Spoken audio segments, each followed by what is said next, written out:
أعوذ بالله من الشيطان الرجيم بسم الله الرحمن الرحيم.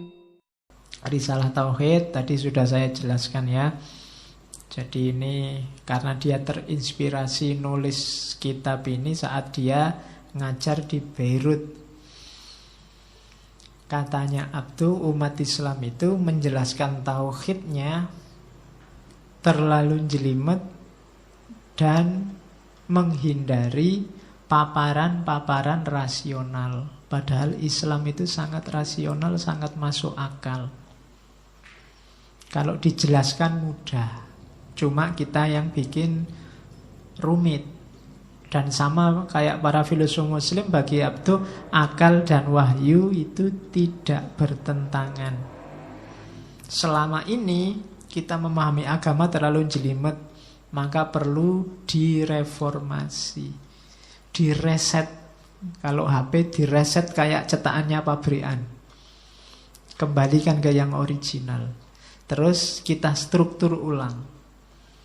Karena dalam cermatan Abduh, sebelumnya Islam sudah terlalu rumit, terlalu ruwet, sehingga Islamnya sendiri tidak kelihatan. Itu yang mungkin kayak sabdanya Nabi, al-Islamu mahjubun bil muslimin. Islam itu ditutupi oleh umat Islam sendiri. Harusnya Islam itu rahmatan lil alamin, tapi rasanya kok Islam itu sumber masalah, jadi sering merusak, jadi sering. Itu karena ketutupan oleh umat Islam. Jadi kita sendiri yang nutup-nutupi Islam, sehingga bagusnya Islam, indahnya Islam tidak kelihatan. Maka harus direset. Sudah tidak usah dicermat kesuwen, direset aja, seret, mulai dari nol. Kayak di pom bensin itu. Mulai dari nol ya, kita bangun pelan-pelan Islam yang baik. Itu lebih enak. Itu gunanya dia terus nulis risalah tauhid. Oke. Nah, ini yang unik dari Abduh. Karena dia seorang rasionalis, maka bagi Abduh, orang beriman itu akal dulu. Rukun iman itu kan dari 6 itu kan yang pertama kan beriman pada Allah. Kalau sudah beriman pada Allah, baru dalam tanda petik pembantunya Allah namanya malaikat kita imani. Baru utusannya Rasul kita imani. Baru wahyunya kitab suci kita imani, dan seterusnya. Berarti sebelum beriman pada Allah, ya akal. Berarti untuk menemukan Allah pakai akal. Kok tidak pakai Quran, Pak? Luang Allahnya belum diimani kan nggak bisa langsung ujuk-ujuk Quran. Yang diimani pertama kan Allahnya. Berarti sumber iman pada Allah itu harus pakai akal. Kalau sudah akal menemukan Allah, baru terus percaya pada utusannya, percaya pada wahyunya, percaya pada ketetapannya. Kalau Allahnya sendiri belum diimani, ya tidak mungkin percaya pada yang di bawahnya. Maka kalau percaya pada Allah itu dasarnya kok Al-Quran atau wahyu, kebalik. Kalau bahasa logika namanya tasalsul. Atau pakai bahasa Inggris tautologi. Tautologi itu nanti bulat. Kenapa kamu percaya pada Allah? Ya, karena Quran menyebut itu. Lah Quran itu apa? Quran itu wahyu dari Allah. Itu kan bulat. Harusnya katanya Abduh, percaya pada Allah itu temukan Allah dengan akal budimu. Pasti ketemu. Karena satu-satunya yang bisa ditemukan akal tanpa perdebatan antara Mu'tazilah, Asy'ariyah, Maturidiyah adalah bahwa Allah itu ada. Keberadaannya Allah itu, tiga aliran yang tabrak, yang sering konflik itu sepakat bahwa akal bisa menyimpulkan bahwa Tuhan itu ada. Baru setelah itu percaya hal yang di bawahnya. Kalau enggak, jatuhnya tautologis, jatuhnya tasalsul. Tasalsul, tautologi itu kalau dalam filsafat kan mikir bulat, tidak jelas awal dan akhirnya. Ya contohnya mikir bulat itu sering saya contohkan ya, semua yang di ruangan ini pembohong. Terus Saya ngomong begitu terus, loh Bapak kan juga di ruangan ini. Oh iya ya, berarti saya juga pembohong. Kalau saya pembohong berarti yang saya ucapkan bohong kan. Kalau saya ngomong semua yang di ruangan ini pembohong, berarti saya bohong, berarti semua yang di ruangan ini jujur. Cuma kalau saya artinya semua yang di ruangan ini jujur, loh saya kan juga masuk jujur berarti kan. Berarti kalau saya jujur, yang tak ucapkan tadi benar. Semua yang di ruangan ini pembohong. Lu sing bener sing di terusan. Itu bulat namanya tautologi. Kapan-kapan ya belajar logika lagi. Dulu di awal-awal ngaji sesi-sesi pertama, kedua, ketiga kita ada materi pengantar logika.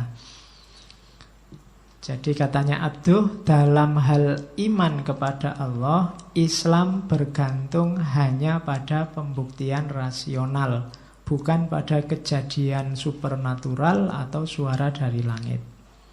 Kaum muslim umumnya sepakat bahwa urutan iman pada Allah mendahului iman kepada Rasul.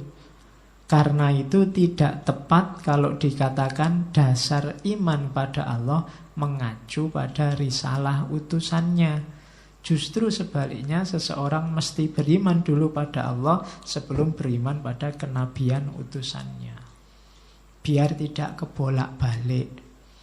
Gunakan akalmu, temukan Allah. Kalau sudah ketemu Allah, baru oh Allah itu ngutus nabi, oh Allah itu menurunkan wahyu, Allah dibantu para malaikat, Allah menetapkan takdir dan seterusnya. Baru masuk akal. Tapi kalau percaya pada Allah karena Allah menurunkan wahyu, itu agak bingung. Dasarnya sesuatu yang belakangan itu tidak masuk akal. Tasalsul. Jadi beriman itu akal dulu. Nah, ini agak kontroversial zaman itu. Zaman ini pun mungkin begitu bagi kelompok tertentu yang tidak terlalu suka dengan akal. Itu bisa kalian cek di Al-Islam wan Nasroniyah dari Abduh. Terus ini juga ajaran terkenal, banyak dikutip orang. Kesempurnaan Islam. Jadi Abduh menjelaskan Allah itu menurunkan agama bertahap sesuai kematangan manusia. Dan puncaknya yang paling sempurna itu Islam. Jadi perkembangan agama itu mirip perkembangan manusia. Dari kanak-kanak jadi dewasa. Fase kanak-kanaknya agama itu Yahudi. Apa? Yahudi itu banyak sekali perintah dan larangan. Kalau kalian minat, coba cek fikihnya, ya nggak ada fikih ya kalau Yahudi. Ya, hukum agamanya Yahudi itu macam-macam. Sholatnya aja ada kayak kalian, macam-macam. Hukum fikihnya kuat. Jadi basis agamanya itu perintah dan larangan. Kayak anak kecil. Anak kecil itu kan diperintah dan dilarang karena akalnya belum jalan. Jadi itu agama awal, versi awal. Terus ketika sudah remaja, dia tidak lagi butuh diperintah dilarang, sudah bisa bantah. Pendekatannya harus pendekatan kasih sayang untuk menyentuh hatinya. Itulah agama Kristen. Ditampar pipi kiri, kasih pipi kanan. Kalau sudah ditampar kanan, kasih. Pokoknya biar kamu ditampari terus, tidak apa-apa, kasih sayang. Ini fase remaja. Remaja itu kan masih ABG. Ya mungkin sampai usia-usia kalian itu kan masih sensitif, suka baper. Nah, kalau agama itu Kristen. Kristen itu kan kasih sayang, main perasaan. Nah, itu agama versi remaja. Itu Kristen. Puncaknya Islam. Al-yauma akmaltu lakum dinakum itu. Jadi kalau Islam ini sudah dewasa.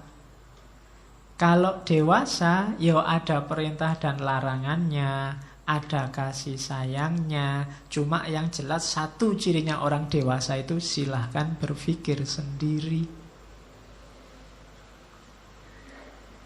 Itulah dasarnya kenapa Abdul menyebut Islam itu agama yang sangat rasional, sangat masuk akal, dan sangat mendorong penggunaan akal. Karena memang karakter kesempurnaannya Islam di situ letaknya. Kalau cuma perintah dan larangan fikih, mirip-mirip saja kayak Yahudi juga ada perintah dan larangan. Kalau urusan batin, kasih sayang, cinta, dan macam-macam, Kristen juga kuat di situ. Istimewanya Islam apa? Akalnya jalan. Jadi sempurnanya Islam kalau orang akal budinya jalan. Kalau akalnya jalan, ya ngerti dia kapan harus pakai perintah dan larangan, kapan harus kasih sayang yang dipakai. Bukan berarti dibuang, tapi sekarang dia ngerti timing, ngerti kapan dipakai. Dan itu cirinya Islam. Jadi Islam itu sifatnya rasional, agama yang sangat dewasa. Cirinya orang dewasa kan kalau bahasa fikih mumayyiz, akalnya jalan, bisa membedakan mana baik, mana buruk, mana benar, mana salah. Kalau agama sebelumnya mungkin masih kanak-kanak. Kalau Yahudi itu belum balik, masih perintah dan larangan. Itu kan versinya Abdul, bukan saya. Kalau Kristen itu kan agama ABG, masih suka baper. Islam sempurna, itu kan bahasa lainnya begitu.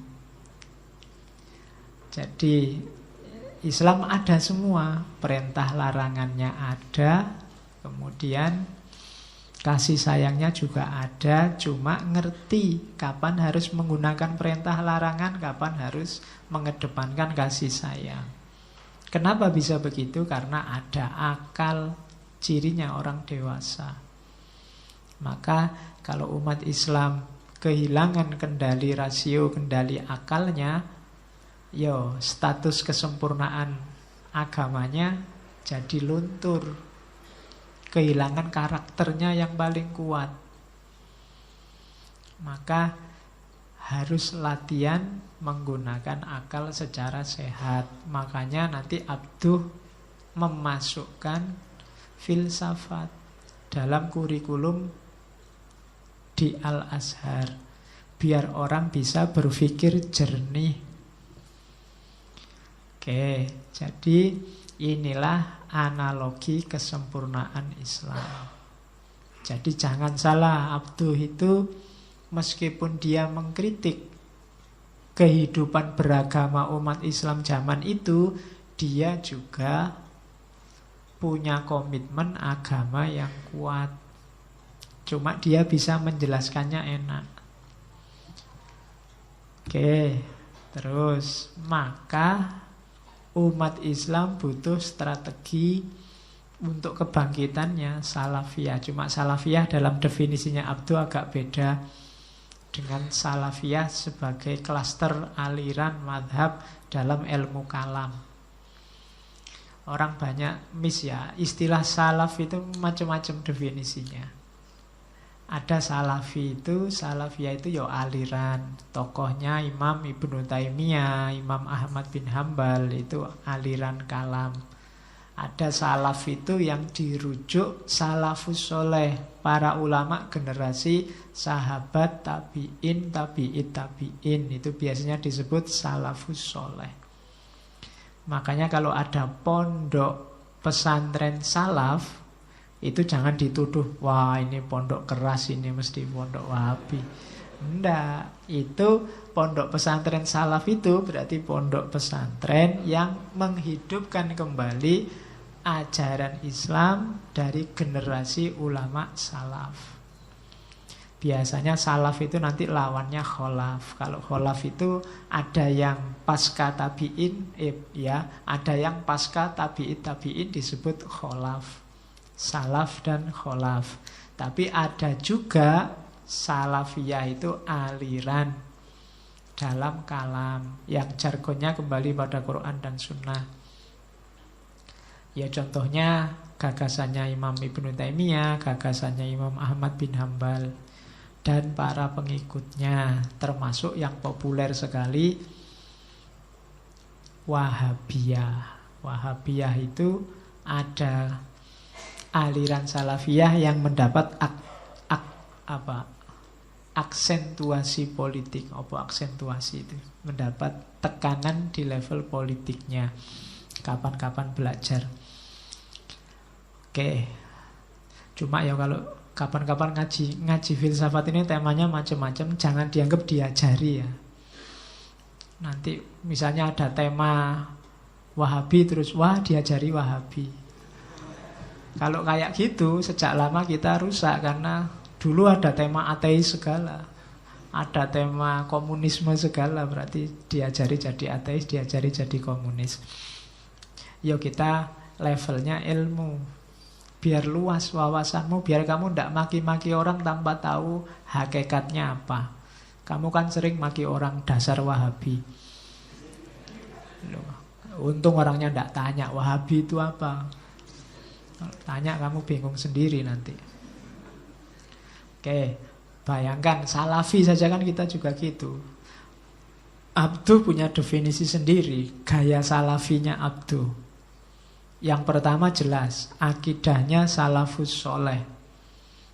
Jadi untuk meneladani para salafus soleh, generasi sahabat, tabi'in, tabi'in, tapi yang diteladani apa? Semangat progresifnya. Mereka itu luar biasa menyelesaikan problematika umat zaman itu dengan dasar Al-Quran dan hadis dan sunnah. Itu kan semangat yang luar biasa. Hari ini kita tidak begitu. Kita hanya ikut saja kata mereka, ikut saja pendapat mereka. Salahnya di situ. Itu yang nanti dikenal sebagai taklid. Taklid itu bukan salah para ulama salafus soleh yang kita takliti, tapi salah kita yang tidak aktif, tidak produktif, tidak kreatif. Kita bisanya cuma manut. Padunya kita males, tapi terus kayaknya pintu ijtihad ditutup. Itu kan kasarannya ngono. Jadi ndak, kita akidah salafus soleh ya diambil semangat progresifnya. Setelah itu dengan semangat ini kita berprinsip anti taklid. Jadi jangan hanya bisanya ikut-ikutan. Setiap orang punya tanggung jawab untuk beragama, dan beragama secara bertanggung jawab. Itu antara lain jangan taklid. Terus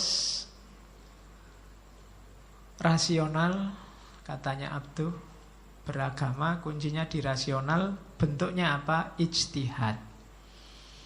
Itulah Salafiyah. Jadi jauh dengan pendapat aliran Salafi yang versi Ibnu Taimiyah dan kawan-kawan tadi, meskipun ada beberapa yang sama. Oke, terus menjauh dari taklid, ciri-cirinya taklid apa? Ciri-cirinya taklid itu mengagung-agungkan para leluhur dan guru secara berlebihan. Menghormati guru ya, menghargai orang-orang terdahulu ya, tapi jangan diagung-agungkan berlebihan. Mereka orang baik pasti, para alim, para ulama di masa lalu. Cuma mereka mengatasi zaman mereka sendiri dengan gagasan mereka sendiri. Kita yang tidak begitu. Kita hanya mandek di pikiran dan gagasan mereka. Itu namanya taklid. Mendewa-dewakan pemuka-pemuka agama masa silam. Kita anggap sudah final, sudah sempurna. Itu namanya taklid.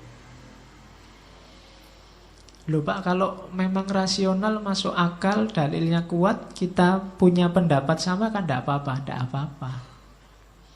Yang tidak boleh itu kita tidak tahu apa-apa. Apakah yang diomong benar atau salah kita juga tidak paham. Sing penting karena ustadz itu, ulama itu, kiai itu idolaku, maka semua gagasannya harus tak anggap benar. Keliru sekalipun harus tak belani. Itu sudah taklid. Apalagi kan sekarang banyak tuh kalau sudah mengidolakan tokoh siapa, kiai siapa, ustadz siapa, terus jadi tidak kritis. Kita posisikan mereka sebagai bukan lagi manusia. Kalau manusia biasa kan bisa salah. Kalau salah ya kita ingatkan. Tapi kalau sudah mengidolakan, kita biasanya sudah ora iso salah. 100% dia harus benar. Kalau ada yang coba-coba mengkritik, habis. Mesti itu grup sana yang sukanya mengkritik. Ngono wis. Kita mikirnya begitu. Itu berarti apa? Penyakit yang paling berbahaya yang dulu diidentifikasi oleh Abduh namanya taklid. Ciri taklid yang ketiga adalah kamu tidak mau berpikir sendiri. Takut dibenci orang, takut dikritik orang kalau menggunakan pikiran kita sendiri. Sebenarnya menurut saya yang kayak gitu tidak cocok, Pak. Cuma kalau saya ngomong, saya nulis, habis saya dikritik. Nanti saya dikucilkan, nanti saya nggak dianggap kelompoknya, nanti saya, ya sudah. Berarti kamu sedang kena penyakit taklid. Kita kan sering begitu. Sebenarnya tidak setuju, sebenarnya tidak cocok, tapi tidak berani ngomong. Apalagi kalau hubungannya sama orang tua-tua kita sendiri, ya habis kita. Janganlah takut. Nah, ketakutan itu, kultus itu, pengagung-agungan itu cirinya taklid. Jadi tidak kritis. Kita tidak mandiri berpikirnya, hanya ikut. Nah, itu ciri-cirinya taklid. Bukan berarti tidak boleh menyetujui pendapatnya ulama, cocok dengan gagasan ulama tertentu, tidak masalah. Yang tidak boleh itu meyakini kebenarannya mutlak, mendewa-dewakan. Dan kita tidak berani berbeda. Hari ini konflik kita sebagian besar karena kita beda ulama, beda ustadz yang kita takliti. Ada yang idolanya ustadz A, ada yang idolanya ustadz B. Itu pun sumbernya hanya YouTube.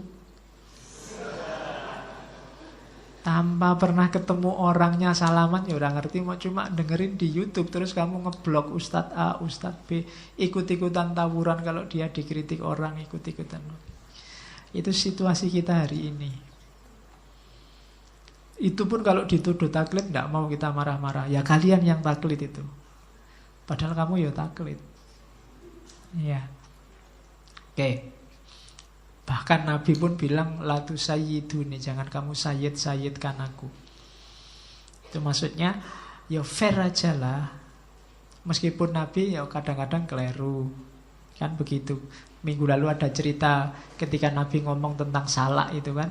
Ternyata dawuhnya Nabi keliru. Para sahabat, "Loh kok salah Nabi?" "Iyalah, berarti saya memang bukan bidangku. Antum a'lamu bi umurid dunyakum." Di level ini la tusayyiduni, tapi di level yang Allah selalu dikontrol, yang Nabi selalu dikontrol oleh Allah, ya pasti benar. Khususnya urusan agama. Oke, itu ciri-ciri taklid. Jangan taklid. Bahkan ikut Nabi pun harus tahu dasarnya kan. Namanya hadis atau sunnah. Terus gagasannya Abduh tentang perbuatan manusia. Jelas karena Abduh mendukung akal, berarti manusia itu oleh Allah diberi kebebasan. Dari mana kebebasan itu? Buktinya gampang. Manusia dikasih akal, dikasih kehendak, dan dikasih daya. Ketika dia sudah berkehendak, dari mana munculnya kehendak? Dari pakai akalnya. Kalau sudah kehendak muncul, dayanya kita punya. Dan itu semua dikasih oleh Allah. Berarti kita bebas. Binatang, makhluk di luar manusia tidak ada yang punya daya. dan kemauan. Ayam itu tidak pernah punya inisiatif. Mbok kita sekali-sekali demo mogok, tidak usah bertelur. Kok enak manusia membantai kita tiap hari, nah, misalnya. Dia tidak punya inisiatif begitu. Binatang korban itu sudah ngerti mau disembelih, dia tidak punya inisiatif apalah. Mogok-mogok makan apa-apa. Enggak, dia enggak. Manusia yang punya gagasan itu, binatang enggak. Coba kalau sapi itu mau disembelih, ngerti mau disembelih, kita mogok makan aja. Ayo kita, oh itu. Tapi dia enggak. Ada temannya disembelih, dia masih enak saja makan. Santai saja. Dia tidak mikir bahwa sebentar lagi giliranmu. Mikirnya enggak, kenapa dia tidak punya daya rasional, tidak punya inisiatif, dan tidak punya daya untuk mewujudkan inisiatifnya. Satu-satunya makhluk yang dikasih ini hanya manusia. Itu yang membedakan manusia dengan semua makhluk yang lain. Jadi perbuatan manusia itu bebas. Buktinya ada akal, ada kemauan, ada daya. Dan jangan salah, wahyu Allah, Al-Quran itu berbicara pada akal. Kalau akalnya tidak jalan, ya kita tidak bisa memahami Al-Quran. Jadi orang yang memperdebatkan mana lebih penting, akal atau Al-Quran, itu sebenarnya harus dijelaskan bahwa akal Al-Quran itu kalau tidak ada akal tidak bisa dibunyikan. Dua-duanya penting.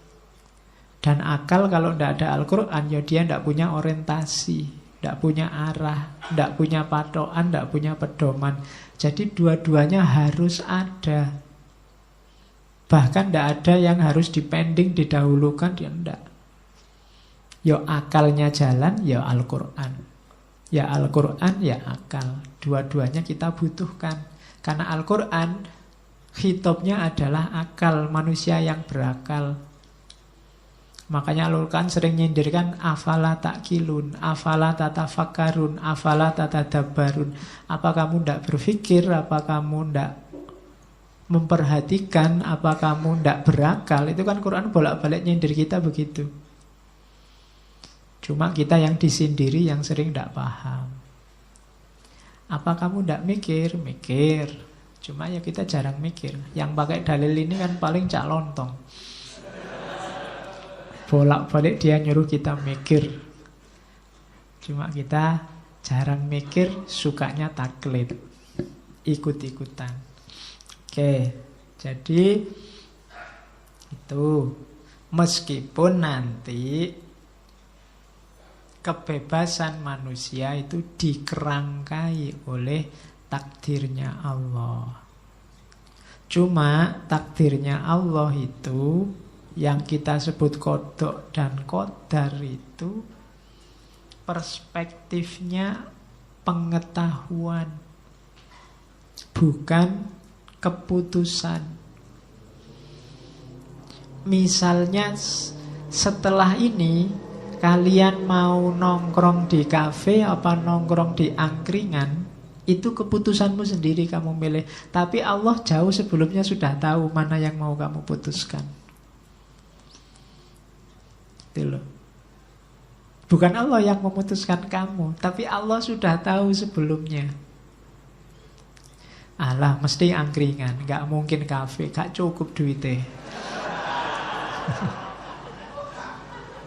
Loh, jadi takdirnya Allah itu levelnya pengetahuannya Allah tentang semua apa yang akan terjadi, bukan penentunya. Jadi Allah hanya tahu saja, kamu sendiri yang milih sebenarnya. Itu penjelasannya Abdu. Jadi arti qada dan qadar bukan Allah maksa kamu melakukan sesuatu, itu pilihanmu sendiri. Cuma Allah tahu nanti kamu milih itu. Jadi levelnya pengetahuannya Allah. Cuma pengetahuannya Allah kan beda sama pengetahuan kita. Kalau pengetahuannya Allah itu sifatnya pasti. Jadi karena Allah yang tahu segala hal sampai sedalam-dalamnya, segala variabel, segala faktor. Jadi Allah tahu dengan kondisimu semacam itu dan seterusnya, maka pasti itu yang kamu pilih. Jadi kita tetap bebas, cuma Allah mengerangkainya dengan pengetahuannya. Ada yang bilang Abduh ini pemikirannya tentang qada qadar mirip pikir gagasannya Imam Asy'ari, yang nanti diterjemah dalam bahasa Inggris itu kan man propose, God dispose. Manusia yang merencana, Tuhan yang menentukan. Itu kan Asy'ariyah, teorinya namanya kasab. Silakan dicek rekamannya dulu. Seolah-olah manusia itu bebas, tapi sebenarnya tidak. Penentunya Allah. Itu Imam Asy'ari. Kalau versinya Abduh, kita itu sepertinya pilihan kita, tapi Allah sudah tahu sebelumnya. Nah itu kalau dari sisi ilmu kalam itu ya tahu sebelumnya, itu berarti sudah jelas, sudah tertulis yang akan terjadi apa. Berarti sudah ditentukan sebelumnya. Cuma kalimatnya Allah tahu sebelumnya, berarti ya ditentukan sebelumnya. Itu kan bulet tapi ya akhirnya ke situ kayak Asy'ari. Jadi kalau Imam Asy'ari kan manusia yang merencana, kita bebas merencana. Ya tapi kan Tuhan yang menentukan. Sama saja, akhirnya penentunya Tuhan. Makanya ada yang mengkritik ke Imam Asy'ari itu berbelit-belit bulet, ya akhirnya Jabariyah. Ada yang mengkritik begitu. Ya nanti tugasmu mahasiswa yang mengkaji itu tentang qada dan qadarnya manusia. Ini yang terkenal dari Abduh adalah gagasan politiknya. Nanti murid-muridnya banyak yang melanjutkan gagasan gurunya. Katanya Abduh, organisasi politik itu bukan persoalan yang ditetapkan secara definitif oleh ajaran Islam. Kalau Islam hanya mengarahkan, tidak menjelaskan definitif kita harus membentuk negara apa, monarki, teokrasi, apa, dinasti apa, ya monggo lah. Itu kan kesepakatan bersama sosial, asal tidak nabrak prinsip-prinsip tertentu. Syaratnya apa? Syaratnya kebebasan dan kesadaran politik. Untuk umat bisa sadar akan kebebasan politiknya, butuh pendidikan. Jadi ujungnya nanti ya memang dunia pendidikan ini penting. Jadi harus ada kebebasan dan kesadaran politik. Untuk melahirkan kesadaran politik kita butuh pendidikan. Kalau orang sudah terdidik, silahkan berunding mau membentuk negara semacam apa, asal di situ prinsip-prinsip Islam bisa masuk. Itu politiknya Abduh. Jadi tidak dipatok harus model kayak dinasti apa, enggak. Wong dalam sejarah Islam juga macam-macam cara mengorganisasikan politiknya. Nah, jadi kenapa begitu katanya Abduh? Pemerintahan itu dalam Islam itu sifatnya bukan keagamaan tapi duniawi. Urusan tata sosial. Menurut Abduh, silahkan dibentuk organisasi sosial politiknya, cuma jangan lupa prinsip-prinsip Islam. Seperti tadi, paling tidak ada 3 prinsip besar. Yang pertama hurriyah, yang ketiga syura, dan yang kedua syura, dan yang ketiga qanun. Itu landasan sistem politiknya. Hurriyah itu kebebasan, kayak tadi ya, dan kesadaran. Kalau sudah orang-orangnya bebas dan sadar karena pendidikannya sudah tinggi, harus ada lembaga konsultatif namanya syura. untuk merumuskan tata kehidupan sosial yang baik, dan kendalinya adalah konun atau undang-undang. Jadi nanti pemerintah itu tugasnya apa? Menjalankan undang-undang. Siapa yang bikin undang-undang? Syuro, majelis perwakilan kalau di Indonesia, majelis permusyawaratan. Tugasnya musyawarah. Kalau DPR itu kan majelis perwakilan, tugasnya mewakili. Kalau ingin rakyat kaya, sudah diwakili oleh DPR. Kalau ingin rakyat sukses, sudah diwakili oleh DPR. Makanya namanya majelis perwakilan. Sudah cukup diwakili mereka. Oke. Makanya kalian tidak usah korupsi, sudah diwakili.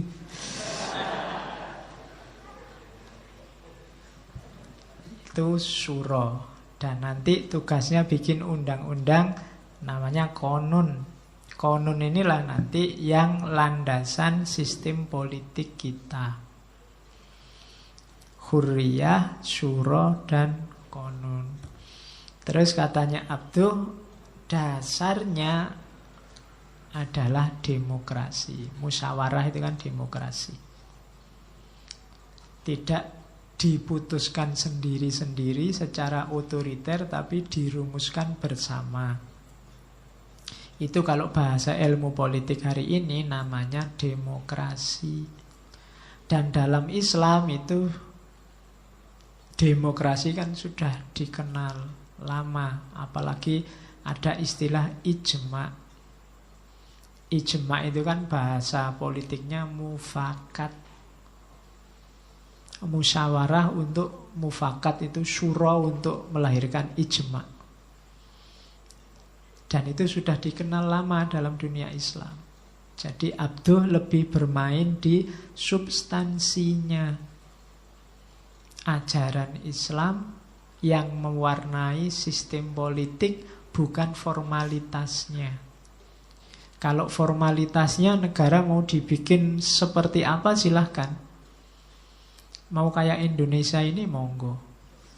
Mau kayak Iran monggo. Mau kayak Arab Saudi monggo. Yang penting prinsip-prinsip substansial Islam, syuro, konun, hurriyah tadi masuk. Jadi itu visi politiknya Abduh. Disinilah tanggung jawab kekhalifahan kita. Termasuk harus kreatif, mandiri dalam bentuk ijtihad. Oke, selanjutnya geser ke isu sains barat. Katanya Abduh, diakui atau tidak, barat itu maju dalam bidang sains, teknologi, peradaban. Maka kita harus belajar dari barat. Tapi jangan lupa barat juga ada kelemahan-kelemahannya. Kita pelajari kelemahan-kelemahan itu dan kita atasi sehingga jadi kekuatan kita. Jadi kita harus selektif dan kritis. Kita pilih yang relevan, kita sesuaikan dengan situasi kita. Itu cara menyikapi barat. Jangan anti 100%, juga jangan pro 100%. Itu namanya selektif dan kritis. Jadi tidak mengambil begitu saja, tapi pilihlah yang cocok, yang selektif. Kalau tidak cocok ya jangan. Kuncinya peradaban kita hari ini itu ada di kata-kata selektif. Kalau enggak ya kita tetap akan kalah. Kalau sudah selektif kayak HP ini bisa positif, bisa negatif. Kontennya bisa sangat bermanfaat, juga sangat merusak. Tinggal kita selektif atau tidak. Pengetahuan ilmu juga begitu. Teknologi juga begitu. Jadi tinggal kita, mana yang kita cocok dan mana yang tidak. Yang sesuai dengan visi, misi religius spiritual kita dan mana yang enggak. Itu cara menyikapi.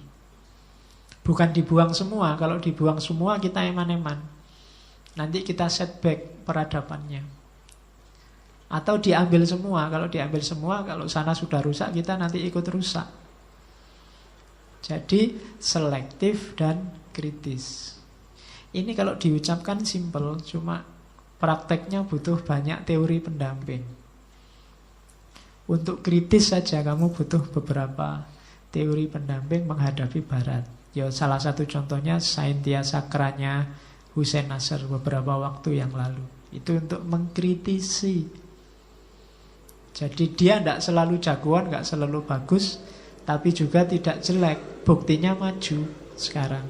Nah, itu cara menyikapi barat modern.